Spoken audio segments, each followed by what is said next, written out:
चलिए अब हम ना क्या कर रहे हैं 2.4 का 8 का पहला क्वेश्चन देख रहे हैं, ठीक है। अब इसको देखते हुए इसमें क्या कर रहा है, हमको 8 के क्वेश्चन का क्या करना है, क्या करने के लिए बोल रहे हैं, गुणनखंड करने के लिए बोल रहे हैं। क्या करना है, गुणनखंड करने के लिए बोल रहा है। गुणनखंड का मतलब गुजराती में अवयव बोलते हैं ना।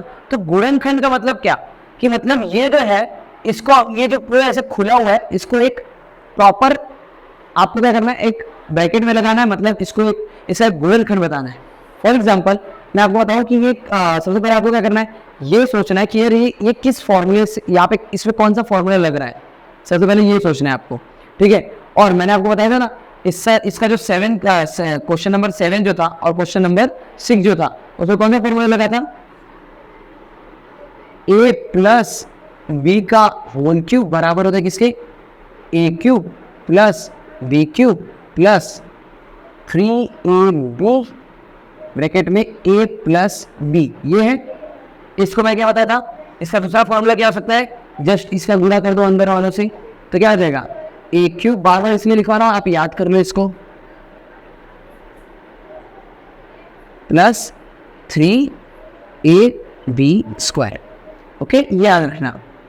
और एक फॉर्मूला क्या था, a माइनस बी वाला था, ये होता है क्या, A cube plus B cube, sorry minus में रहेगा, ठीक है, माइनस 3ab और a माइनस बी। फिर इसका अगला फॉर्मूला क्या हो सकता है, इसका अंदर गुणा कर दे तो देखो A cube minus B cube minus 3a²b, ऐसे a हो जाएगा a² और b बच जाएगा, फिर माइनस माइनस प्लस 3ab²। ये याद रखना है, ठीक है। आपको यही सिर्फ याद रखना है, इसको याद नहीं रखना है। तो मैंने भी सिर्फ इन्हीं दो को याद रखा है, ये तो हमको पता है इसका अंदर मल्टीप्लाई होगा तो ये बन जाएगा फॉर्मूला। अब यहाँ ध्यान दो, यहाँ इंपॉर्टेंट चीज़ है, ठीक है। अब ये सवाल को अपने क्या करना है, अपने हमको क्या बोला गया, या तो सवाल देखो, या तो सवाल हमारा इस रूप में होता है, हमको उसको बदलना पड़ता है इसमें ना, तो और या तो इस टाइप में दिया होता है तो हमको बदलना होता है इसमें। तो जब इधर से इधर जाते तो इसका मतलब क्या होता है, प्रसार करना। क्या करना, हमको क्वेश्चन में क्या लिखा था, प्रसार करो। ये होता है जब सवाल ऐसे भी दिया होता है, जैसे मान लो ऐसे दिया 2x प्लस 1 का क्यूब, मान लो ये सवाल है आपका, ये सवाल है और आपको क्या बोलेगा, प्रसार करो। तो प्रसार करने का मतलब इसको इस रूप में लिख के इसको हल करो, ओके। और अगर आपको ये ना देखे, ये देखो जाए, तो क्या बोल रहा है, आपको ये वाला पार्ट दे दिया, ये वाला हिस्सा दे दिया, ठीक है, आपको इसको इस वाले टाइप में बदलना है, ओके। ये जो इसको क्या करना, अब जब यहाँ से यहाँ तक जाओगे तो आपको प्रसार नहीं बोलेगा, आपको बोलेगा गुणनखंड करो। यहाँ से यहाँ प्रसार करो, यहाँ से यहाँ जाने के लिए गुणनखंड बोलेगा, तो ये इनको गुणनखंड करना है। अब अगर आप यहाँ पे ध्यान से देखो, ठीक है, अगर आप यहाँ पे ध्यान से देखो तो आपका यहाँ पे सारा प्लस में दिख रहा है, सब प्लस में दिख रहा है, इसका मतलब ये दोनों फॉर्मूले में से प्लस वाला ही होगा, ये पता चला। उसके बाद आप यहाँ पे देखो ध्यान से, यहाँ पे कोई ब्रैकेट नहीं है, इस फॉर्मूले में क्या दिया है, यहाँ पे ब्रैकेट दिया है, तो यहाँ पे ब्रैकेट नहीं है, इसका मतलब ये आपको ये वाले फॉर्मूले में नहीं, इसका जो फॉर्मूला अंदर मल्टीप्लाई बन रहा है ये वाले फॉर्मूले में दिया हुआ है। ध्यान से इसको देखो और इधर देखो, समझ में आया, समझ आ गया, ये फॉर्मूला आपको इस वाले में दिया हुआ है, इस वाले में, ठीक है, जो इसका सॉल्व करने में, मल्टीप्लाई करने पे अंदर आता है। तो हमको क्या करना है, सिंपल से बात है, ये जो है हमको इस फॉर्मूले में रखना है और इसका बता देना भाई, इसका ये वाला क्या होगा, a प्लस बी का होल क्यूब, ओके।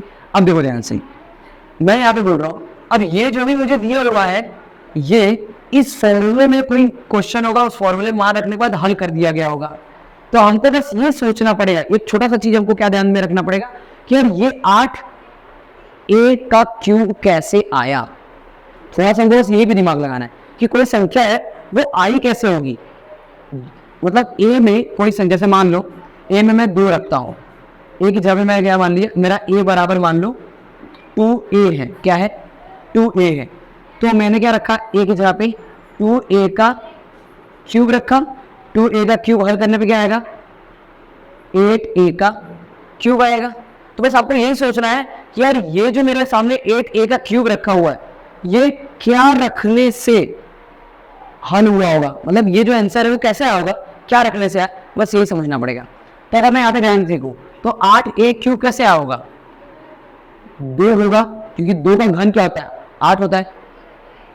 ए का क्यूब है, मतलब यहाँ पे ए रखा था, मतलब 2a पूरा रखा था, और इसका लगा देंगे क्यूब। अब इसको हल करोगे तो क्या है पता है, 8a का क्यूब आएगा। ये ब्रैकेट का मतलब ये हल नहीं हुआ है, और ब्रैकेट नहीं का मतलब ये हल होके रखा हुआ है। अब यहाँ पे देखो प्लस है, प्लस b का क्यूब कैसे आएगा, b का क्यूब आया होगा b को ही रख के। अगर इससे आगे 2 होता, मान लो 4 होता, क्या बोलते हैं 27 होता, तो आप क्या करते 3b का क्यूब करते, क्योंकि 27 क्या था, 27 3 का घन होता है, ठीक है। और b का क्यूब निकालने के लिए b रख दो सिर्फ, तो यहाँ पे सिर्फ b है, तो मतलब क्या करेंगे b का क्यूब। तो ये b का क्यूब हल नहीं हुआ है, ये हल हो चुका, तो b का क्यूब ही रहेगा, प्लस, ठीक है। अब 12a² और b ये कैसे आया होगा, तो आपको कुछ दिमाग में नहीं लगाना है, आपको ये फॉर्मूला याद रखना है, ठीक है।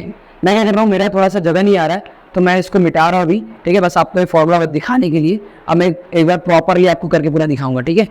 तो चलो मैं इसको मिटा देता हूँ, मैं फॉर्मूला यहाँ पे लिखूंगा, ठीक है। चलो आपको पूरा स्टेप बताऊंगा कैसे आपको हल करना है। सबसे पहले मैंने क्या बताया था, ये आपको पता चल जाना चाहिए कि भाई ये किस फॉर्मूला, इस पे कौन सा फॉर्मूला लग रहा हुआ है। आपको अगर पता चल गया तो वो फॉर्मूला डायरेक्ट रख दो। कैसे लिखोगे, देखो यहाँ पे 8a का क्यूब है, ठीक है। सबसे पहले समझो कि यार एक किस फॉर्मूले से आया होगा, तो वो फॉर्मूला मैंने यहाँ पे लिखो, क्या यहाँ पे a होगा प्लस b होगा और उसका क्यूब होगा, ये उसी फॉर्मूले से आया हुआ है। इधर ध्यान दो, ये उस फॉर्मूले से आया होगा, तो इसको यहाँ पे लिखो, सारा प्लस में तो मतलब प्लस वाला फॉर्मूला लगेगा। तो क्या करोगे, इसको लिखते मान जैसे समझ जाओगे, उस पूरे फॉर्मूले को लिख लेना एज इट इज। क्या करना है, a का क्यूब प्लस b का क्यूब प्लस 3ab 3a²b, क्योंकि ये डायरेक्ट हल किया हुआ तो मैं डायरेक्ट वो रख जाऊँ, ठीक है। 3a² प्लस 3ab², मैंने डायरेक्ट वो लिख दिया, ठीक है, जो उसको सॉल्व करते। अब यहाँ से क्या करोगे, a का क्यूब, तो a का क्यूब क्या आएगा 2a का क्यूब प्लस b का क्यूब, तो सिर्फ b का क्यूब प्लस 3a², तो a इस तरह से अब क्या होगा, क्या था 2a और उसका स्क्वायर गुणा किसके साथ हो रहा है, b के साथ। b का मान क्या है, सिर्फ b है, b का मान सिर्फ b ही है, ओके। ये रख दिया, देखो 3a²b ये हो गया प्लस। अब ये मैंने इसलिए फॉर्मूला लिखा ताकि आप जब फॉर्मूला एक तरफ देखो और सवाल को देखोगे तो आप आराम से इसको लिख पाओगे, ठीक है। अब 3ab², तो 3ab², तो a है 2a, b है सिर्फ b, हो गया। अब यहां से देखो, अब इसका अगला क्या करना है, अगला ये करना है आपको डायरेक्ट ये वापस से लिख देना है, a प्लस b का क्यूब बराबर क्या होगा पता है, बराबर क्या होगा, a का मान क्या पता चला आपको 2a प्लस b का मान आपको क्या पता चला, सिर्फ b, और पूरे के ऊपर क्या लगा है क्यूब। अब इसी को 3 बार लिख दो,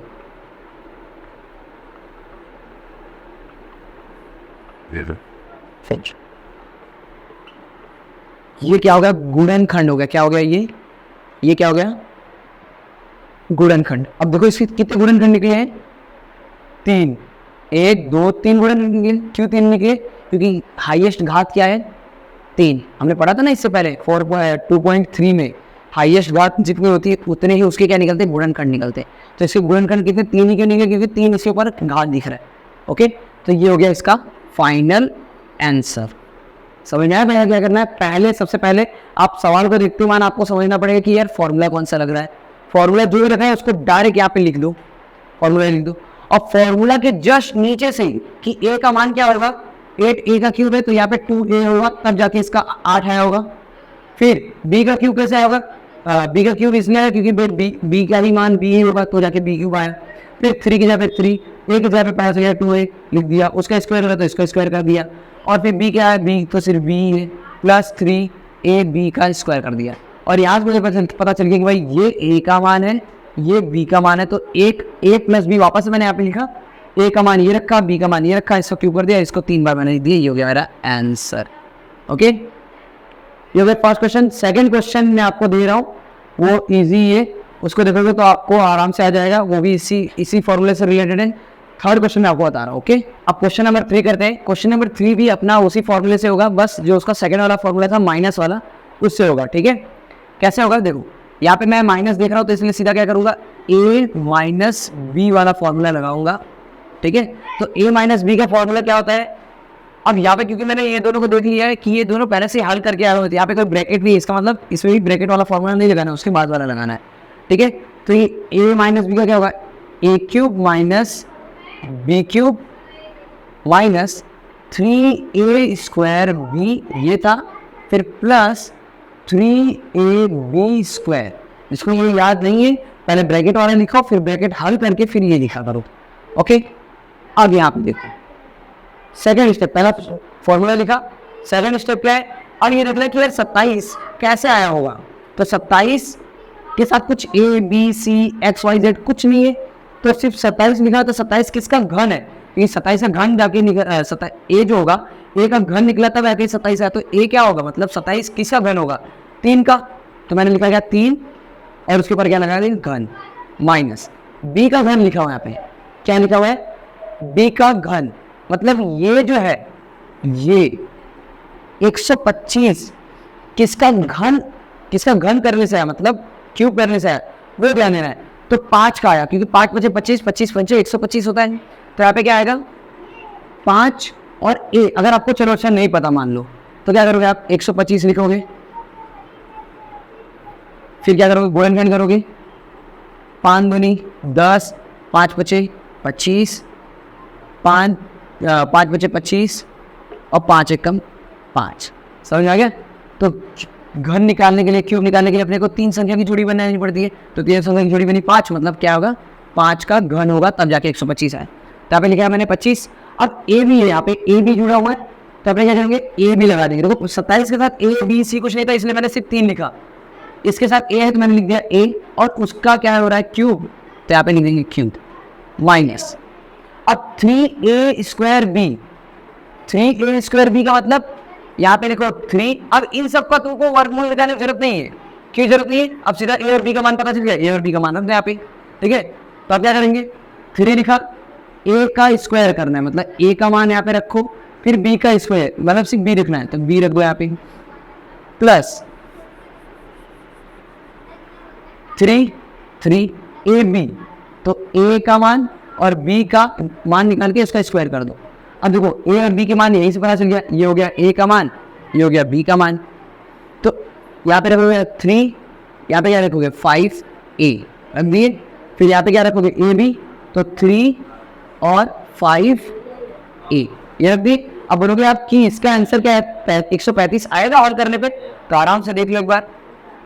सबसे पहले क्या आता है, वर्गमूल हल होता है, तो 3 का कितना निकला 9, और बाहर क्या है 3, और इधर क्या है 5 है, 9 त्रिक 27, 27 से गुणा 5 से कर लो, देख लो 135 आएगा। ठीक है, तो इसका वो टेंशन मत लेना, बस आपने ए और बी पे ध्यान देना है, ए और बी जैसे निकल गया बाकी सबके मान ऐसे रख लो। अब यहाँ से मेरा फोर्थ स्टेप क्या है, पहला स्टेप फॉर्मूला, दूसरा स्टेप मैंने उन पर लिख दिया। अब फोर्थ स्टेप क्या है, मैंने वापस से बोला था यही उतार दो, a माइनस बी का क्यूब, ये क्यों वापस उतारो, क्योंकि अब रखना है a कौन सा और b कौन सा, तो a का मान है 3 माइनस b का मान क्या है 5a, और उसके ऊपर लगाया गया क्यूब। अब फिफ्थ स्टेप में क्या करना है, सॉरी फोर्थ स्टेप में क्या करना है, इसी को 3 बार लिख लेना है, क्योंकि अपने को गुणनखंड बताना है ना, तो 3 माइनस 5a, फिर 3 माइनस 5a, फिर 3 माइनस 5a, ये हो गया आपका फाइनल आंसर। ठीक है, ये हो गया क्वेश्चन नंबर 3। अब बढ़ते हैं नेक्स्ट क्वेश्चन की तरफ। ओके, क्वेश्चन नंबर 4 जो है वो मैंने आपको होमवर्क दिया है। ठीक है, क्वेश्चन नंबर 5 समझते, क्वेश्चन नंबर 4 भी उसी तरीके से होगा। ओके, क्वेश्चन नंबर 5 कैसे दिया है, इसमें भी आप देखो कि क्यूब जैसे दिख रहा है आपको, क्या क्यूब दिख गया, माइनस दिख गया, इसका मतलब क्यूब माइनस वाला जो फॉर्मूला है क्यूब का वो लगेगा इसमें भी। तो क्या करोगे आप, a माइनस बी का, मैंने वही बार बार बताता हूँ, फॉर्मूला बार बार लिखा करो, और पहला स्टेप फॉर्मूला ही होता है, a माइनस बी का क्यूब बराबर होता है a cube minus B cube, फिर minus 3a square B, okay, फिर plus coming 3ab square. Okay, फिर से बता रहे हैं ब्रैकेट वाला अगर आपको याद नहीं होता तो आप सॉल्व कर लिया करो। ओके, चलो अब ये हो गया फॉर्मूला। अब क्या करेंगे, अगला स्टेप ये देखना है कि वो जो संख्या है वो कैसे आया होगा, इस पर दिमाग लगाना है। 27p का क्यूब कैसे आया होगा, 3p से, 3p से और ऊपर लग गया क्यूब, उसी से तो 27p आया होगा। ये तो बात अच्छी है। अब इधर ध्यान दो, थोड़ा सा इसको मैं साइड लेके आपको समझाता हूँ। इसके साथ कोई वेरिएबल है, चर है, एक्स वाई जेड पी कुछ नहीं है ना। अब ये सोच रहे कि यार ये किसका क्यूब करके आया होगा, किसका क्यूब करके ये आया होगा। क्लियर। अब इधर ध्यान दो, एक का क्यूब क्या होता है, तो ऊपर बट्टे में क्या होगा, ये तो कन्फर्म हो गई बात। अब भाई नीचे का देख लो ना कि नीचे किससे आया होगा, तो 216। अगर मेरे ध्यान में आ रहा है कि ये किसका क्यूब है तो लिख लो, नहीं आता तो क्या बताया था अभी मैंने, 216 लिखो। क्या करोगे, 216 यहाँ पे लिखो, यहाँ पे जगह है, चलो यहाँ पहले करता हूँ। मैंने क्या बोला, 1/216 किसका क्यूब करने से आएगा, पहली बात तो एक का क्यूब हुआ होगा तो एक ही रहेगा। अब 216 पे माथा पटकते हैं कि भाई ये 216 कैसे आया होगा, ठीक है। तो यहाँ पे क्या करेंगे, 216 अगर अपने को नहीं पता चलता कि ये किसका क्यूब है तो क्या करोगे, आप अभाज्य गुणनखंड करोगे, ठीक है। किससे कट रहा है, 6 लिखा है लास्ट में तो इसका मतलब 2 से जाएगा, 2 1 कम 2, 2 8 16। ये होती है गलत। कभी भी आप ऐसा करोगे तो हो जाएगा, आप क्या करोगे, गलत करोगे। बीच में क्या लगाना पड़ेगा, 0, और यहाँ पे क्या लगाना पड़ेगा, अब 8 लगाना पड़ेगा, क्योंकि 2 1 कम 2, फिर अभी संख्या क्या है 1। क्या 2 के पारे में 1 आता है, नहीं आता है, तो आपको 2 का संख्या लेना पड़ेगा। तो जब भी आप कोई दूसरी संख्या ले लेते हो तब बीच में 0 लगाना पड़ता है। तो 2 का 0 लीजिए, फिर 2 8 16, ये हमेशा भूलना मत। फिर 2 पंचे 10, 2 चौके 8, 2 दूनी 4, 2 सत्ते 14। अब 27 है भाई, किसके बारे में बात है, 3 के बारे में आता है, बोल के 9 के भी बारे में आता है। तो 9 एक अभाज्य संख्या नहीं है, 3 अभाज्य संख्या है। तो 3 9 27, 3 त्रिका 9, 3 1 कम 3, खत्म कहानी। क्यूब के लिए क्या रखना पड़ता है, 3 संख्याओं की जोड़ी। तो इसकी जोड़ी बनी और इसकी जोड़ी बनी, किन 2 संख्या की बनी, 2 की बनी गुणे 3 की बनी, यानी 3 दूनी, यानी ये जो है ना किसका क्यूब है पता है, किसका घन है, 6 का घन है। कैसे निकालते हैं, ऐसे निकालते हो भाई, देख लो। अगर आपको पता है तो ठीक है, नहीं तो आप ऐसे कर लिया करो। तो आप क्या लिखोगे पता है, इस पूरे जगह पे क्या लिखोगे, 6। अब समझ में आया, इस पूरी जगह पे क्या लिखोगे, 6। तो 1 का घन निकला, 1 होता है, 1 का घन निकलेगा 1 आएगा, और 216 किसका घन होगा, 6 का। ठीक है, कैसे किया मैंने, ऐसे किया। क्लियर, पता चल गया कि बट्टे की जगह पे क्या है, 1/6। तो यानी मैं b का मान क्या रखूंगा, b का मान मैं रखूंगा, यहाँ पे पहले माइनस है, माइनस लगा दी। b का मान क्या होगा मेरा, 1/6 और उसका क्यूब, फॉर्मूले में क्या क्यूब है, फिर माइनस 3, a का स्क्वायर करना है, तो a का मान क्या है, 3p। अब तो पता चलिए क्या होगा, 3p, और b का मान क्या है, 1/6। तो इसका स्क्वायर, फिर b का मान क्या रखोगे, 1/6। बस समझ में आ रहा है, बस ये रखना है कैसे मान, बस इस पर ध्यान देना है आपको। क्या लिखोगे, 1/6, ये हो गया। फिर क्या देखो, ये हो गया। अब अगला क्या है, प्लस 3, a का मान क्या है, 3p, और b का मान क्या है, 1/6, और इस पूरे क्या हो रहा है, स्क्वायर हो रहा है, ये लग दिया। कोई देखो कोई मिस्टेक हुई है, कोई मिस्टेक नहीं। अब थर्ड स्टेप में क्या होता था, फिर वापस से क्या करना है, ये वापस से लिखना है a - b का क्यूब। अब ये क्यों लिखा, क्योंकि इसके हिसाब से अपने को रखना है। a का मान क्या है, 3p, लिख दिया, बीच में माइनस है, माइनस कर दो। b का मान क्या है, 1/6, उस पूरे का ब्रैकेट का क्यूब हो रहा है। अब क्या करना है, इसको 3 बार लिख दो, 3p - 1/6, 3p - 1/6 और 3p - 1/6। ये हो गया आपको क्या आंसर। बस आपको क्या ध्यान देना था यहाँ पे कि ये जो 1/16 है, 1/216 है, इन पे ध्यान नहीं देना था। आप लोग पता है, आप इन सबको देख के कंफ्यूजन हो जाते हो, इनको नहीं देखना है। सिर्फ आपको a और b से मतलब है, जैसे ही a और b निकल जाए फिर तो आप ऑलरेडी बाकी सब रख ही दोगे, इसमें मत ध्यान दिया करो, a और b पे ध्यान दिया करो कि 1/16 कैसे आएगा, 1 का घन निकालने पे 1 ही आएगा, और 216 6 का घन है। क्लियर? तो ये हो गया क्वेश्चन नंबर 8 का 5वां। अब बढ़ेंगे अपने नेक्स्ट क्वेश्चन की तरफ। ओके।